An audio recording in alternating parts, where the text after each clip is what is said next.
Hello and welcome to the D Word, brought to you by Team Dix. We're your hosts, SakuraRagdoll, What's up? Fridges, Yo, yo. and myself, Silent Whisper.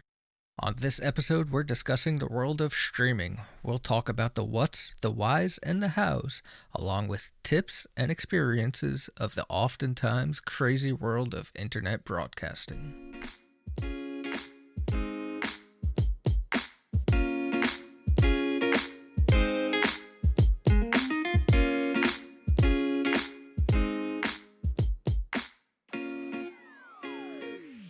Alright, so all three of us here tonight are affiliated streamers on Twitch, which, when you're just starting out streaming, for me anyway, was it seemed like such a huge task. Like, man, how can I get three people to watch me on a consistent basis? And it seemed like such a hard thing when you're first starting out. I don't know how it was for either of you.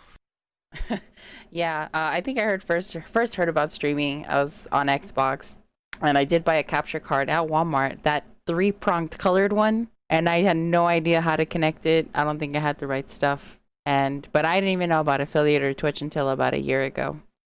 For me, when I started streaming, affiliate wasn't even a thing.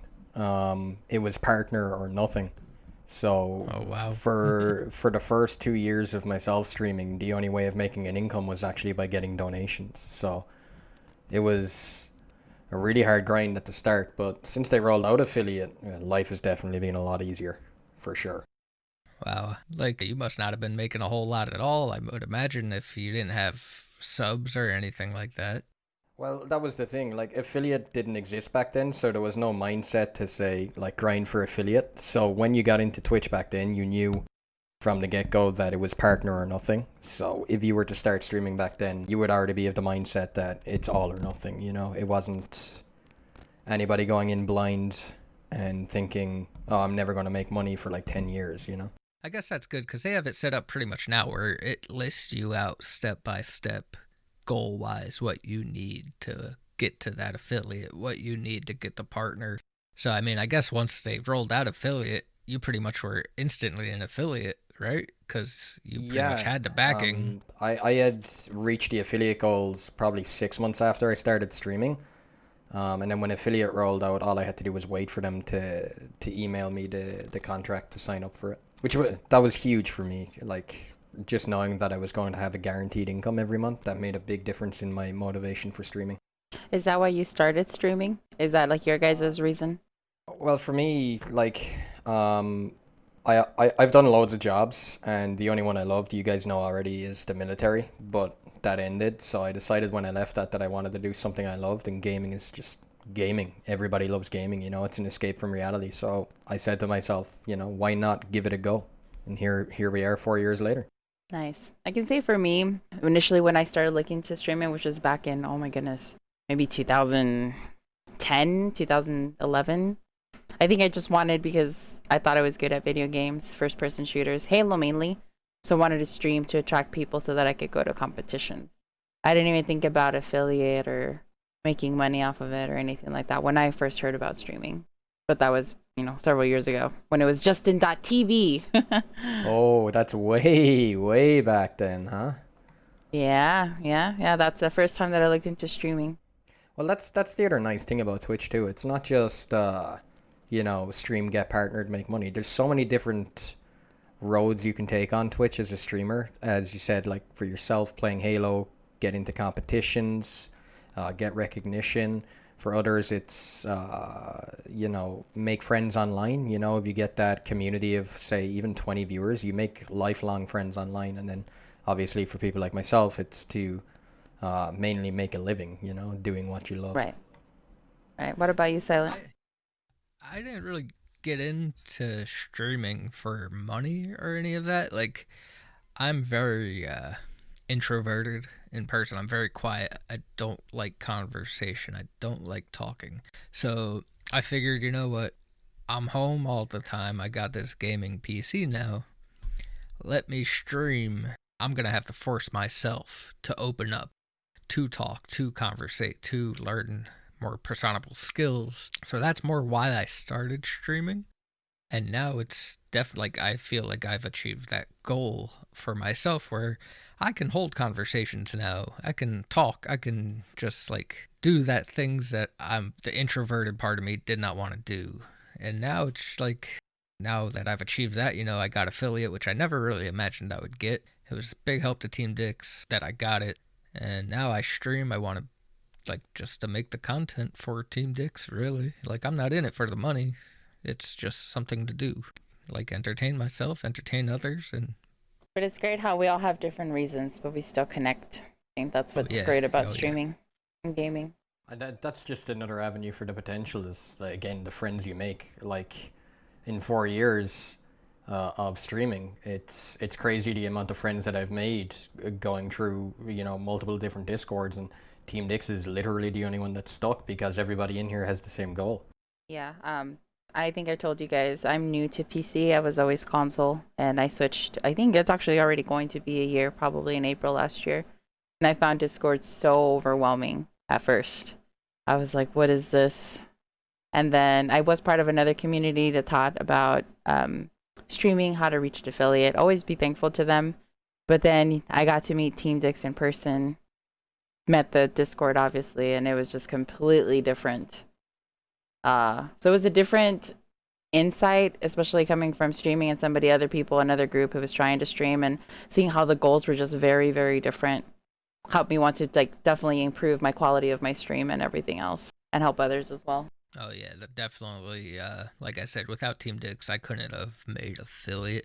I would have had no idea what to do settings wise, overlay wise, bot wise, any of that stuff.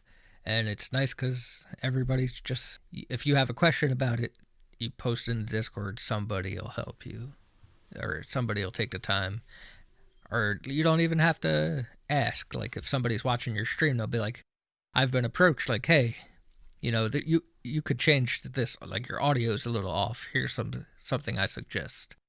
Very nice and open, and it helps a lot. And I think anybody who gets into streaming should definitely like find a community. I'm not even saying like join us. Just find a community that's willing and able to help you, and it'll make your life so much easier.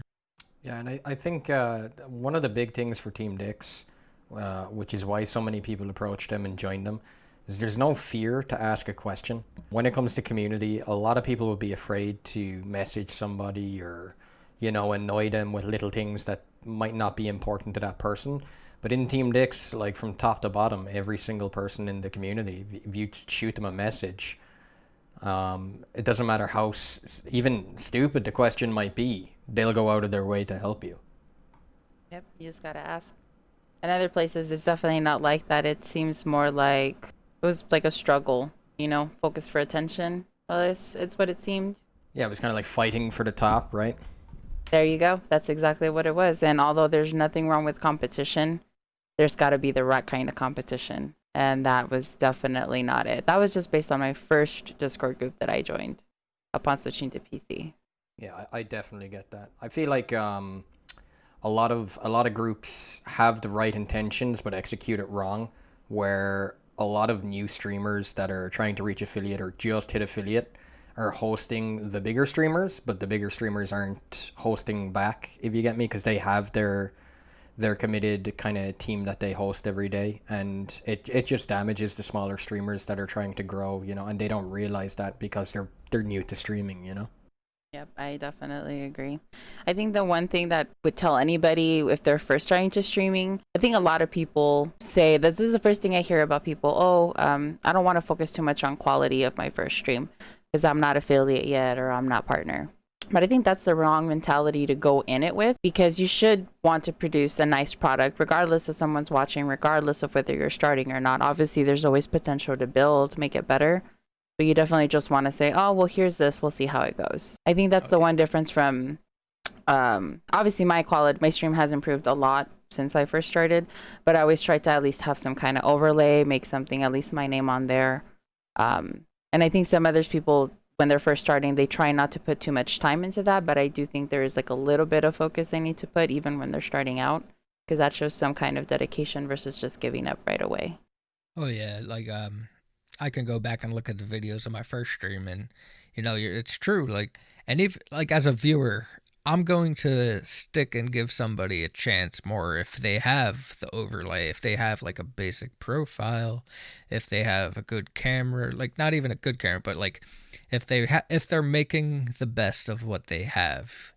You don't need the top of the line equipment, the top PC, top camera, top microphone to get started, but if you're putting the effort in to make what you have work to the best of its ability, I'm more likely to give you a view and a follow and a chat if I see that, hey, this person's working hard. They're trying to make something happen compared to, like you said, somebody who's just got no overlay screen. It's just them sitting there. Like, it's definitely like, I feel like if you're going to try to stream, you should put the work in to get it as best as you can. And Your then, resources.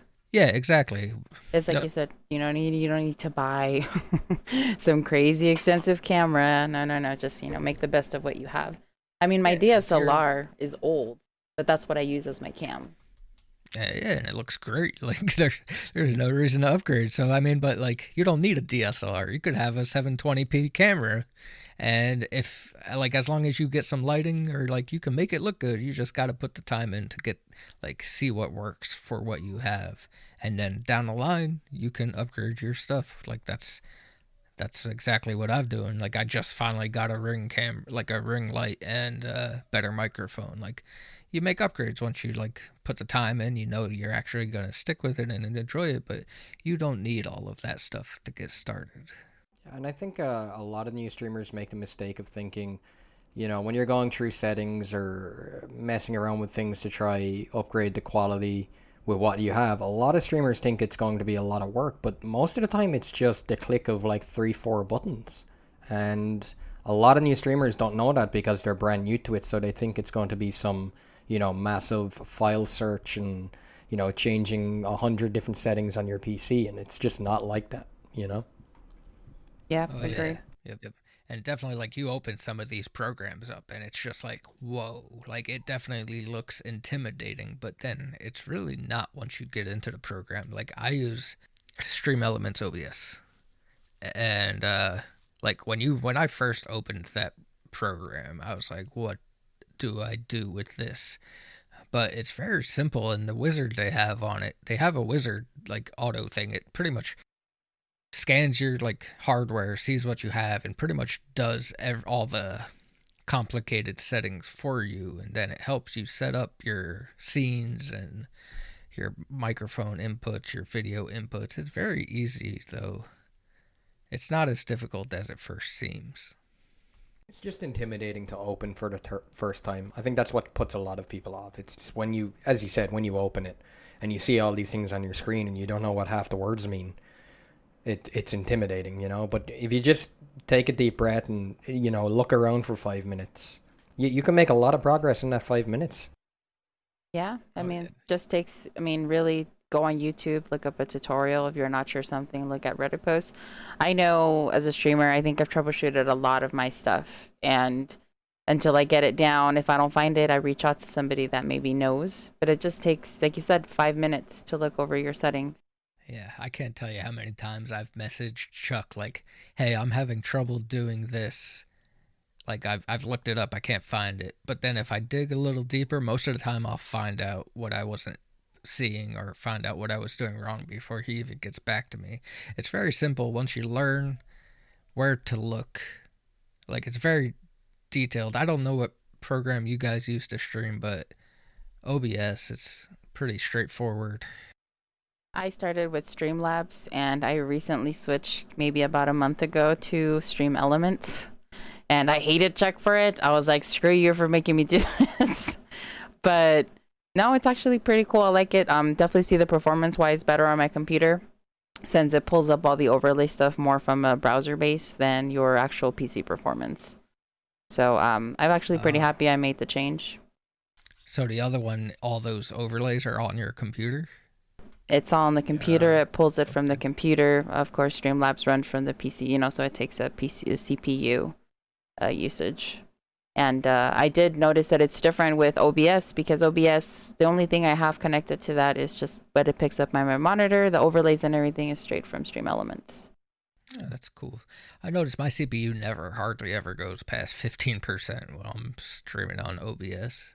I'm very happy. Like, I think, pretty sure this is what I started with on recommendation of Chuck, and it's just what I've kept. What about you, Fridges? What do you use? I used OBS when I initially got my first PC, and when Streamlabs came out, I got pretty excited about that, so I switched to it. And then my CPU just got taxed on my old PC. So recently, Chuck, as exactly as Sakura said, talked me into using Stream Elements OBS, and I haven't looked back. It's just too easy. There's no CPU tax, no background processes that you don't know about. It's just click go live, and everything runs smooth. Yeah. Yep. It's, like I said, it's very simple. Like, they make it easy to use, even though, like, when you, like we said before, you first open it up, you're like, whoa, what are all these windows? Like, what are all these widgets and stuff on it? But it's super easy. And I gotta say that I cursed myself when I did Stream Elements because I didn't know there was a copy function. Oh no! So you And didn't so, know. yeah, oh yeah. I mean, no regrets, you know. But Hey, I mean, you learned. I bet you could put functions and sources and stuff like off the back of your hand now. oh yeah, now I'm just like done. Not like the first day when I was like, screw you, Chuck, for making me switch. It's worth it though. Oh yeah, I like it. It's nice. Everything works on it. It's all you need. And the great thing is, as well, just for new streamers, it's free. Oh yeah, exactly.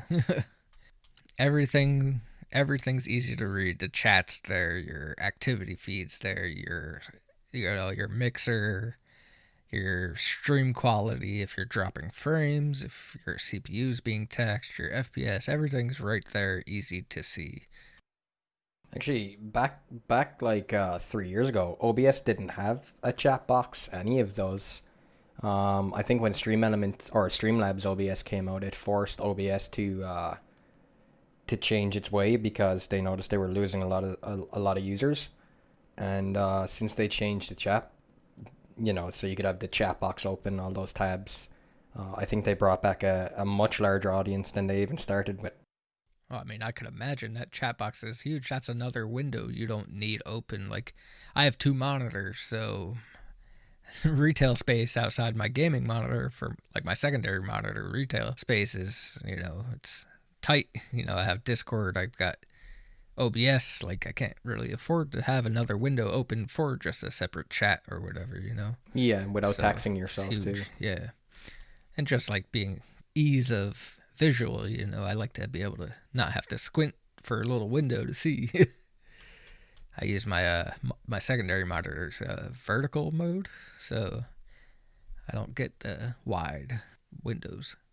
So that's the stream, the programs we use. So Fridges, you're coming up on 4 years tomorrow.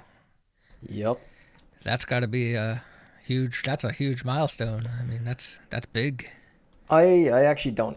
I still don't believe it's tomorrow. It still feels like yesterday we celebrated 3 years. Oh, for you, actually, it's today. Yeah, technically speaking, yeah. Time zones, huh? But It's 5:18 for us, 5:19 for you. yeah, it's almost 2 a.m. Yeah, no, 4 years. It's a long time. Honestly, the only thing I would do if I went back is just get a PC sooner. Like, I enjoyed the journey from start to finish. I think one thing that kept me going midway through when things were tough was when they brought out the affiliate program. It just remotivated everybody, knowing that you could get a sub button. Like, that was the holy grail when I started on Twitch, like getting a sub button. And it was partner back then. So when they brought out affiliate, the motivation came on, and I knew, like, okay, well, I know I have a guaranteed source of income if I stay consistent with my streams. It's only about growing it from there, so I haven't stopped since. Nice, that's awesome. That's like as a 4-year streamer, like me and Sakura were a year, if that. I don't think I'm like, I didn't really start taking it serious until maybe like 3 or 4 months ago. Before that, it was like I said, it was a thing for me to get over my social anxiety. So as like somebody who's been in the game for a while, like what kind of advice could you give somebody who's, like Sakura said, a baby to streaming? I think the main thing, I know you guys already understand this, but a lot of people get into streaming thinking you click go live and that's it. The viewers will come and you'll grow. And that's just not how it works anymore. I mean, back in the day when it was just on TV, as Sakura mentioned, it might have been a lot easier back then. But today you have so many people competing for views that you have to understand that there is a large amount of work that has to go into your stream. We've mentioned the quality aspect of it, lighting, all this kind of stuff. These are small things, but add them all together and it makes a huge difference, Follow alerts, sub alerts, donation alerts. Every little thing can improve the quality of your stream. So when a new viewer comes in, instead of them saying, okay, the stream is fuzzy, the person is barely talking, the lighting is awful, they're going to leave straight away, And it's nothing against the streamer. It's just that's how viewers work. It's like watching a TV show. You want to see your favorite TV show. Something visually pleasant. Exactly. It's all about catching the eye. I mean, I think, I can't remember who said it, but you have about 12 seconds to impress a viewer when they first come into your stream. So my mindset is, when I'm streaming, I'm constantly thinking about those 12 seconds. When I'm playing Hell Let Loose or whatever game I'm playing, I'm always talking. I'll never shut up. You guys will see that when I'm playing. Like, I'm always yelling into my mic. I'm always describing what I'm doing in game. All these small things add up, and they capture different personalities too, because every viewer has a different personality, different beliefs, all this kind of stuff. So you have to kind of feed that need of the viewer, Yep, definitely. Yeah. All about the engagement. That's what's going to hook people. That's what's going to keep them. They don't want to sit there and just watch somebody staring at a screen playing a video game. They could go watch YouTube videos or something of that if they want to. They could go play the game themselves.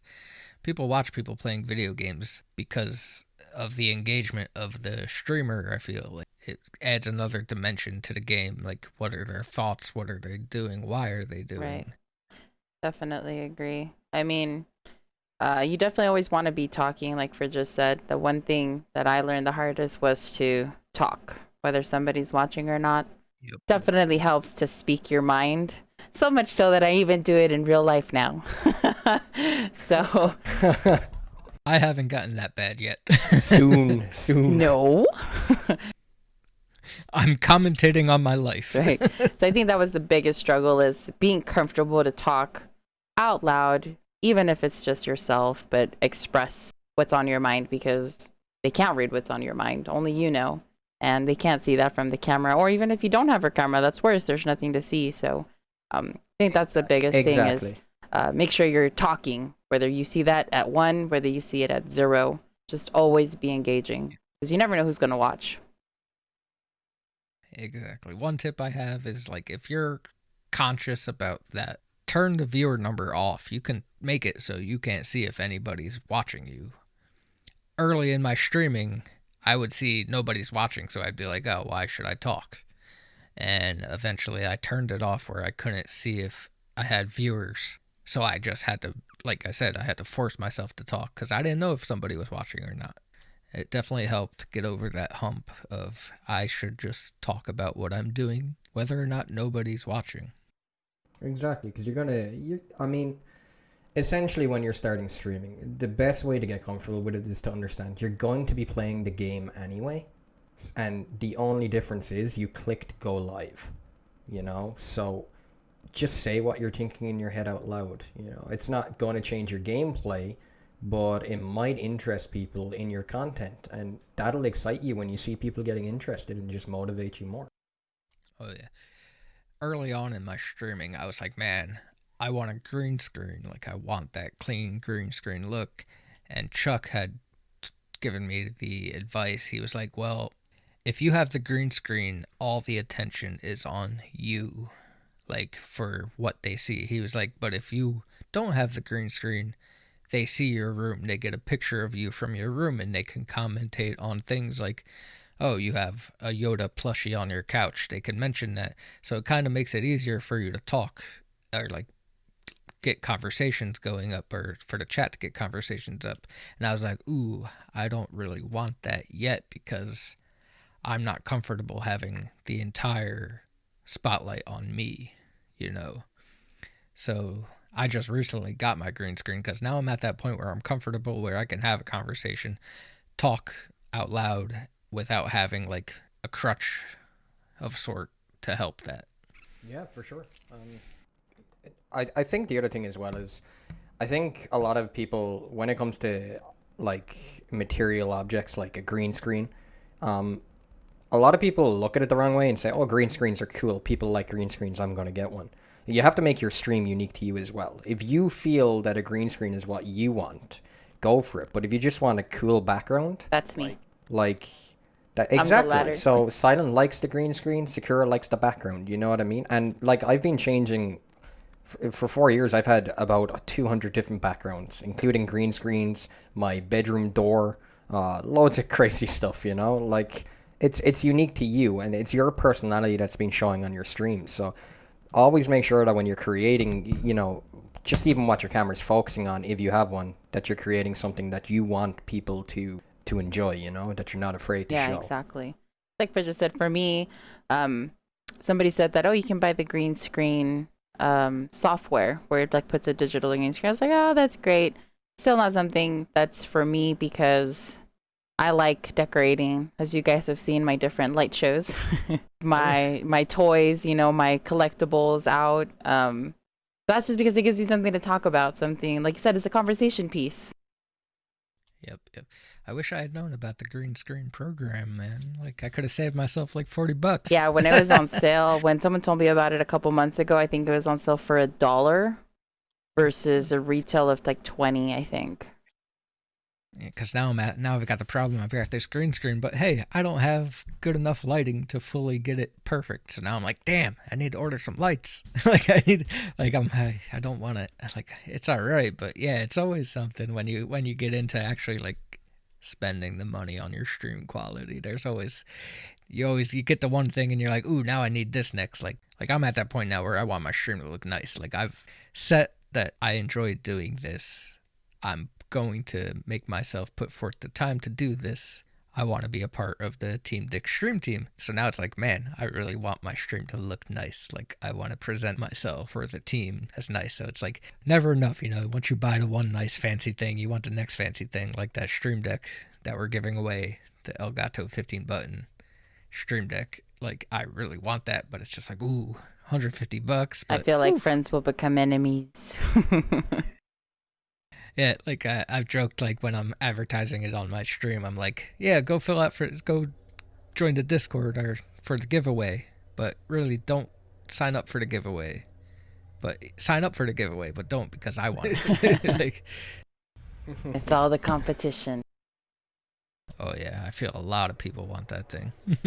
I mean, it's a game changer for streamers, isn't it? A stream deck. Yeah. It's such a small item, but oh my god, the potential you have stream-wise for that, like the transitions from apps, You screen. see Chuck using it, man. All his transitions, his emotes and chats, everything he does with it. Like, man, that's such a, like you said, it's a game changer. It could take your stream up to another level of interaction and engagement. I mean, I purchased one a couple weeks ago. Not the big one. Mine has, what is it? It's the medium one. Is it the 6 key or the 8 key? Or It has, what is it? 1, 2, 3, 12 keys. Yeah. I think it's the 12 keys. 15. Sorry, no, it is the 15. What am I talking about? I do have the 15. I don't know what I was thinking. It is the 15. And actually, it is very handy. Especially that's how I was able to do my transitions and switch my backgrounds, and makes it so much easier. You're paying for ease of use essentially, though, because it is just plug and use for sure. It's definitely something that's not necessary, but it is a major convenience. Right. For those of you, just because my friend Rob would kill me, there is a way to do a cheaper stream deck, but you are literally paying for ease of use. Oh, you can You can use your phone to be a stream deck. You could use almost anything, got an extra keyboard. You could use it as a stream deck, but The way I describe a stream deck is if you have the money, go for it. It's a quality of life thing as well. It makes so many annoying tasks that you have to do every day when you're streaming completed on a click of a button. That's the difference. Yep. Gets rid of so much stress when you're live. Yeah, so everybody who wants to win that, go But don't sign for up. the giveaway. But don't sign up really. for But don't. That's really what they're telling you. Don't do it. We're at about 980 entries right now, and I think we should stay around there. That sounds like a good number to me. Yeah, if it hits 1,000, there's no way I'm winning. But if it stays below that, I've got a chance, right? Luck of the Irish. I've got the luck of the Irish, yeah. Anyway, I just had, personally, last night, my craziest stream ever. Like, it was... I still can't think of words to describe it, but I'm not going to mention names, but somebody was in my stream being very generous with their I was there. I seen. Ooh, and man, that just was the most insane feeling I've ever had. I was literally speechless. I could not think of words to say to thank this man or describe how I was feeling. I didn't know what to do with myself. It was just nonstop for almost the entire stream. I mean, we got a good clip of you celebrating. I'm just saying. Oh, yep. Searching. Don't bring that up. No, I would never. Don't bring that up. But for me, as like I said before, I never thought I would get affiliate. The fact that people would watch me play video games, like a year ago, you told me that, I'd be like, huh, no, not at all. And then to have something like last night happen where I made quite a few $100s was mind-blowing. Like, and I don't think I'll ever forget that.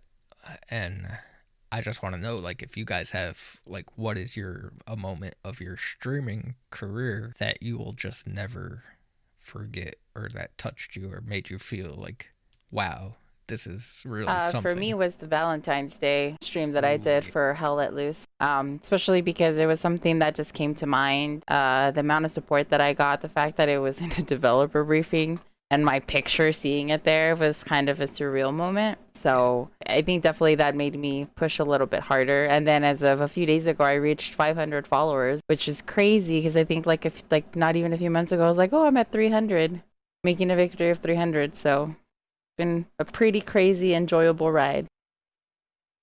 The cool thing about that is the one way I always look at followers is even if it's 10 or 10,000, that's people from all over the world who have come into your stream and followed. Like, that still blows my mind to today. It doesn't matter what region they're in. You have people from Australia, from England, from South Africa. Like, it's crazy the reach that you have just by clicking. Like, where are you from? Oh, I'm from this part of the world. What? You have any moment that, like, crazy moment of your streaming career, Fridges? I have so many. What would be the biggest? I was rated by Tim the Tatman twice, back about 2 years ago for 10,000 and 20,000 viewers. That was... What? Yeah, I had a heart attack when it happened, though. I was not ready. Yeah, I can't. What do you do in that situation? So, I think it was my 2-year anniversary streaming, and a buddy of mine, Yuri, he's one of my mods in stream. He watched Tim the Tatman for a while, and he without telling me, he went to Tim the Tatman and donated with a message. Now, the message was hidden because, I don't want anybody promoting me on somebody else's stream. So, the message was hidden. And he asked Tim if he could host me at the end of the stream. And I think Tim respected the fact that he hid the message and didn't show it on stream, because obviously that's going to annoy people. And Tim said, yeah, and 20,000 viewers came my way, and I actually shit myself. Yeah, I was going to say that. What else do you do besides shit your pants? Like, what I the know. fuck do I do I just right kept now? talking. I didn't even know what I was saying, but I was talking, It was, wow. It was unbelievable. Like we said, engagement. If you could keep 1/10 of those people. Hell, if I could keep 1% of them people, I'd be doing pretty well, That's crazy. That's awesome. Hopefully something like that happens tomorrow, or today for you. Yeah, I mean it's a big day. I'm just happy, man. 4 years, I know all my committed viewers are going to be there. I know all of Team Dicks are going to be there. I'm happy enough with that. That's more than enough for me to ask for. Yeah, it's just a celebration of Fridge's TV. And that's the thing as well. It's not just when you come to your anniversaries and your birthdays and stuff. It's not just a celebration for the streamer. Like, it's a celebration for the community too, right? I mean, a lot of my community have been there for the full 4 years, and a lot of them are mods. And when they see we hit the 4 year mark and they see how much we've grown, it's an achievement for them too. Like they're proud of what they've achieved. It's not just the streamer. Yeah, it puts a little meaning behind what they do for you, you know? Exactly. It shows that they're appreciated. And I'll always make sure, you guys know at the end of every single one of my streams, I go back over my activity feed and I thank everybody for the follows, the subs, the hosts, everything. And every anniversary, I always make sure to shout out the people who've supported Because me that's how since it day should one. be. The people that are there consistently. And it's like you said, it's not just for you, it's for them too. Because without them, Exactly. where would we be, right? Exactly. We would have given up a long time ago. And just, I know this is kind of bouncing back and forth. Just going back to tips for new streamers. A lot of people make a mistake when they start. Hosting somebody is definitely a good idea when you're a streamer. Everybody knows that. You get your name out there, it supports others. But a lot of people, when they start streaming, host people like Summit, Lyric, and all these guys. And they're great streamers. There's nothing against them. But, if you start off and you have 1 or 2 viewers, hosting Summit and Lyric is going to do nothing for you. You're a small fish in a big sea. Exactly. But if you host somebody at the same level as you, it might not strike you as like, oh, he's only got 2 viewers. Like, they're the same level as you. You two get together, you host him. He might host you another day, and then you've got 4 viewers. You've just multiplied your view count and you've multiplied his view count. Like, it's little things like this. But if you go and host Summit, they're not even going to see the host. There's so many alerts coming up in their stream from donations, subs.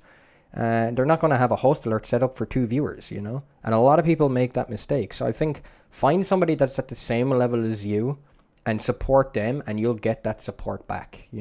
But don't just do it for the sake of getting the support back. Like, host somebody that you truly want to support. Otherwise you're just kind of stabbing them in the back. You have to be genuine when it comes to Twitch, because viewers will find out if you're not genuine. You've seen it over and over again. Clips on Twitter, clips on Twitch of people getting caught out doing horrible stuff to each other. But if you're genuine and you really want to help somebody, and at the same time that will help you, awesome. Just don't host Summit or Co-Carnage or any of these guys, because they're too big. It's not going to help you at all. That might have sounded more like a rant there, but I'm trying to be genuine when it comes to that. Yeah, that's very good advice. Yep, so we're getting up there in time. So one last little thing, and then I think we'll close it out, is as affiliates, and all of us streamers in Team Dix are affiliates, partnership. That is, I think, a big goal for all of us. And just one little question: what would you do if you got partner? What would, like, that moment, like, what would be the biggest thing you did? I'd cry for 10 hours straight. I would full on weep on stream. Not a bother, no shame. 4 years is a long time, and I know what my end goal is to get that check mark beside my name, because I know that opens up so much opportunities. So the day that happens, I'm going to weep. You're going to see tears coming out of my eyes, snot's coming out of my nose. The mustache will be covered It's going to in be boogers. hectic. I hope I'm there to clip it. Yep. Yeah, that'd be amazing. What about you, Sakura? Honestly, I think it would be a very surreal moment. I don't know that it would click. I'm not a very emotional person as it is. So I think I would just be looking at the camera, like just empty stare. Probably don't know what to do with myself. I'll probably just be live streaming in my room, walking around.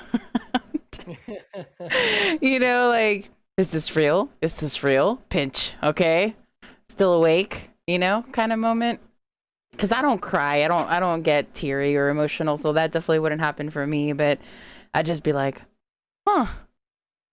Just an empty glaze. It probably wouldn't be the best reaction, but I would be so appreciative. I mean, I don't know. I'd just probably be jumping around, probably doing my happy dance. There we go. We'll go with that. I'm gonna do my happy dance. The happy dance. It would be an extended version of the happy dance, though. Probably an hour long. We'll make it dance. a rave party. I'm down. We have a Discord meetup, just dancing. I think I would be in the Fridge's boat. I think I would it'd probably start off as Sakura, like, no fucking way, and then I'd just start breaking down, and it's hard to even imagine what I would do, because it's so far away, but it's something I feel is obtainable, it's, if you put in the work, it's obtainable, and I can't wait to get closer and closer and closer. Yeah, definitely. Anybody that in Team Dix, if they were to reach that, I mean, it's a huge achievement. I think on top of that, actually, a lot of people seem to forget when, all the biggest streamers that are out there, all of them started on 0 viewers too, They didn't just click go live and instantly have thousands of viewers. They started on 0, know? So if they can do it, why can't we, I think that is a perfect statement. Why can't we? And why can't you, the listeners of the D Word? That's our podcast. We thank you for tuning in. Once again, this was SakuraRagdoll, Fridges. Yup.